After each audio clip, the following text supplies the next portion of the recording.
శారీస్లలో ఇలాంటిది వచ్చినప్పుడు మీరు అస్సలు పడేయకండి. ఫ్రాక్స్ కుట్టే వాళ్ళైతే ఫ్రాక్స్ లోపల ఇది వేస్తే ఎంత మంచి లుక్ వస్తుందంటే సేమ్ మనకి రెడీమేడ్ లుక్కి వచ్చినట్టే వస్తుందండి. ఫ్రాకు ఫ్రంట్ భాగంలో వేస్తానన్నమాట. నేను ఇది ఎలా అటాచ్డ్ చేస్తాను ఏంటి అనేది మీకు వీడియో కావాలంటే చెప్పండి, చేస్తాను. అసలు ఎంత నీట్గా ఉంటుందోనండి. ఇది నార్మల్గా షాప్స్లో ఎక్కడ దొరుకుతుందో నాకు తెలియట్లేదు. నేనైతే శారీస్లో వచ్చినప్పుడు మాత్రం చాలా జాగ్రత్తగా దాచి పెడతాను. మా పిల్లలకి ఫ్రాక్స్ కుట్టినప్పుడు వేస్తుంటాను.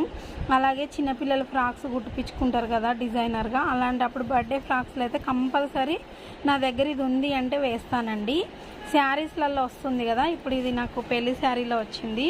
అన్ని శారీస్లో అయితే రాదు, ఒక్కొక్క శారీస్లో అయితే వస్తుంది. అప్పుడైతే దీన్ని శారీకి వచ్చిన అట్టపెట్టెలు ఉంటాయి కదా, దాంట్లో నీట్గా ఫోల్డ్ చేసి పైన పెట్టేస్తాను. ఫ్రాక్స్ కుట్టినప్పుడు వాడతానండి. మీరైతే శారీస్లో వచ్చినప్పుడు ఇది మాత్రం